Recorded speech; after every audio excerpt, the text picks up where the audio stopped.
আমার আজকের রেসিপি একদম ইউনিক, অজানা থোড়ের একটা রেসিপি। নমস্কার বন্ধুরা, রূপা সিম্পল অ্যান্ড ডেলি লাইফে আপনাদের সবাইকে অনেক অনেক স্বাগত। প্রতিদিনের মতো আজও হাজির হলাম একটা নতুন স্বাদের নতুন রেসিপি নিয়ে। থোড় দিয়ে যে এত সুন্দর, এত লোভনীয় একটা রেসিপি তৈরি করা যায়, তৈরি করে খেলেই আপনারা অবাক হয়ে যাবেন। দুর্দান্ত হয় খেতে। গরম গরম ভাত বা রুটি পরোটা দিয়ে নিরামিষ দিনে জমে যাবে একদম। রেসিপিটি বানিয়ে নেওয়া যেমন সহজ, আর থোড় খাওয়াটাও কিন্তু শরীরের পক্ষে খুব উপকার। তাহলে চলুন বন্ধুরা, দেরি না করে অজানা রেসিপিটি শুরু করা যাক। যদি ভালো লাগে ভিডিওর শেষে একটা লাইক, কমেন্ট, শেয়ার ও সাবস্ক্রাইব করে আমার পাশে থাকবেন। আজ তৈরি করব থোড়ের একটা রেসিপি। তার জন্য আমি ছোট ছোট করে এইভাবে থোড়টাকে কেটে ধুয়ে পরিষ্কার করে নিয়েছি। থোড়ের এই রেসিপি আগে আপনারা কেউ খেয়েছেন কিনা অবশ্যই আমাকে কমেন্ট করে জানাবেন। একদম ইউনিক একটা থোড়ের রেসিপি আজ আমি আপনাদের সঙ্গে শেয়ার করব। থোড়টা সবার প্রথমে আমি প্রেসার কুকারে দিয়ে এটা একটা সিটি মেরে সিদ্ধ করে নেব। দিয়ে দিচ্ছি অল্প পরিমাণ নুন, অল্প পরিমাণ একটু হলুদ গুঁড়ো, আর খুব অল্প একটু জল দিয়ে আমি একটা সিটি মেরে নেব। ফিরে এলাম বেশ কিছুক্ষণ পর বন্ধুরা। থোড়টাকে আমি কুকার থেকে বার করে পুরো ঠান্ডা করে তারপর দেখুন এইভাবে চটকে চটকে একদম জল ঝরিয়ে নিয়ে নিয়েছি। যতটা সম্ভব চটকে জল ঝরিয়ে নেওয়া যায়। আর থোড়টাকেও এইভাবে একটু চটকে নিয়েছি ভালো করে হাতের সাহায্যে। এটা আমি অফ ক্যামেরায় করে নিয়েছি বন্ধুরা। এটা তো থোড়টা এরকম করতে হয়, এটা তো আপনারা সবাই জানেন। এবার এর মধ্যে দিয়ে দিচ্ছি আমি 60 থেকে 70 গ্রামের মতো ছোলার ডাল। আমি আগে থেকে ভিজিয়ে এটাকে মিক্সিতে পেস্ট করে রেখেছি। এই ডাল বাটাটা দিয়ে দিলাম। দিয়ে দিচ্ছি আমি পরিমাণ মতো নুন, কালারের জন্য একটু হলুদ গুঁড়ো, দিয়ে দিচ্ছি সামান্য একটু লঙ্কার গুঁড়ো, খুব সামান্য একটু জিরের গুঁড়ো, সামান্য একটু ধনের গুঁড়ো, আর দিয়ে দিচ্ছি বন্ধুরা একদম নামমাত্র কয়েকটা চিনির দানা। এই চিনিটুকু দিলে থোড় তো যেহেতু একটু মিষ্টি দিলে থোড় জিনিসটা খেতে ভালো লাগে। এটা কিন্তু চাইলে আপনারা একদম স্কিপ করে দিতে পারেন। যাদের পছন্দ নয় তারা চিনিটা দেবেন না। এবার একটু সুন্দর করে আমি ভালো করে মাখিয়ে নেব সব উপকরণ। আমার চ্যানেলে নিত্য নতুন রেসিপি পেতে প্লিজ বন্ধুরা আমার চ্যানেলটিকে সাবস্ক্রাইব করুন। পাশে থাকা বেল আইকনটা অল করে রাখুন, যাতে যে কোনো রকম নতুন ভিডিও আপলোড করলে সাথে সাথে সবার আগে আপনাদের কাছে নোটিফিকেশান পৌঁছে যায়। আর আপনারা আপনাদের সুবিধা মতো, সময় মতো, সুযোগ মতো দেখে নিতে পারেন। আমার আজকের রেসিপি যদি ভালো লাগে প্লিজ বন্ধুরা একটা লাইক করে দেবেন। ছোট্ট একটা কমেন্টের মাধ্যমে জানিয়ে যেতে ভুলবেন না যে কেমন লাগলো। ভালো লাগলে একটু সকলের সাথে শেয়ার করে দেবেন। আর যারা নতুন এসেছেন তাদের কাছে আবারও অনুরোধ, প্লিজ বন্ধুরা আমার রেসিপি ভালো লাগলে সাবস্ক্রাইব করে আমার পাশে থাকবেন। সুন্দর করে এটা আমার মাখানো হয়ে গেছে। এটার মধ্যে আর একটা জিনিস আমি দিতে ভুলে গেছি বন্ধুরা, বাইন্ডিংয়ের জন্য অবশ্যই এখানে আপনারা 1 থেকে 1.5 চামচের মতো বেসন এখানে ব্যবহার করতে হবে। আমি 1.5 চামচ বেসন এখানে অ্যাড করে দিলাম। এই বেসনটাকে দিয়েও খুব ভালো করে মাখিয়ে নিতে হবে।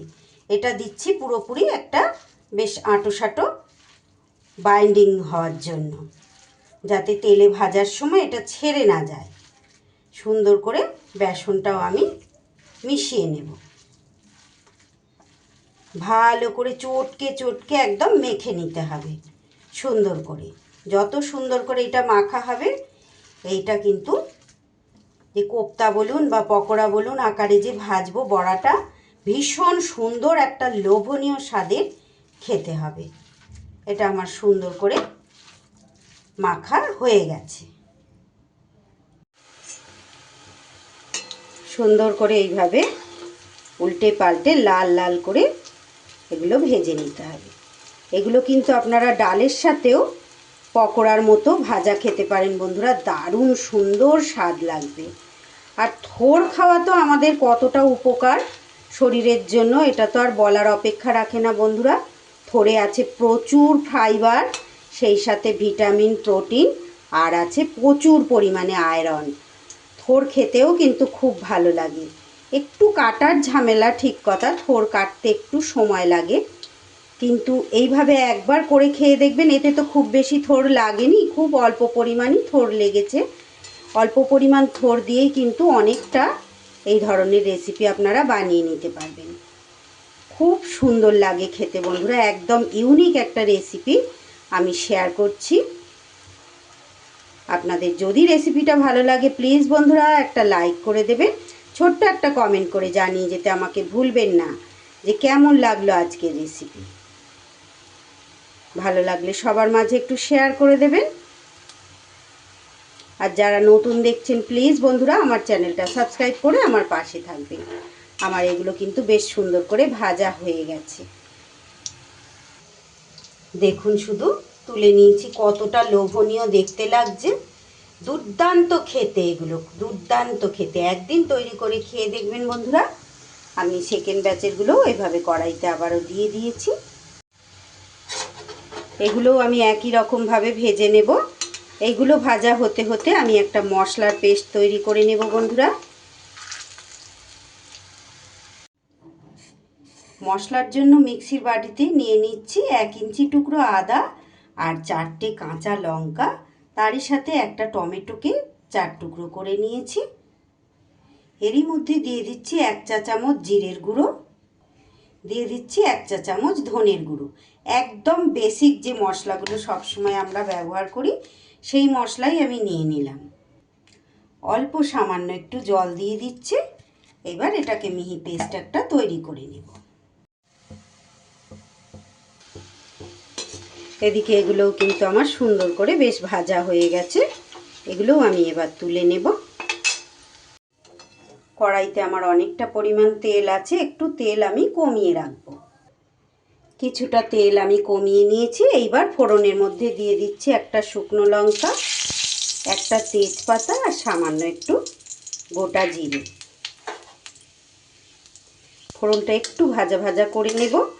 আপনারা চাইলে এখানে কিন্তু আলু দিতে পারেন বন্ধুরা। আলু দিলে এই জায়গায় ডুমো ডুমো করে আলু দিয়ে একটু আলুটাকে ভেজে তুলে নিয়ে তারপরে এইভাবে ফোড়ন দিয়ে তৈরি করতে পারেন। আমি আজকে কিন্তু শুধুই করছি। আলু দিয়েও করি অনেক সময়, আলু দিয়েও কিন্তু খেতে খুব ভালো লাগে। ফোড়নটা থেকে সুন্দর গন্ধ বেরোলে আমি এখানে দিয়ে দেব পরিমাণ মতো হলুদ গুঁড়ো আর একটু কাশ্মীরি লঙ্কার গুঁড়ো কালারের জন্য। কাশ্মীরি লঙ্কার গুঁড়োটা একদম অপশনাল, এটা আপনারা চাইলে স্কিপ করে দিতে পারেন। একটু দেখতে সুন্দর হওয়ার জন্য আমি দিলাম।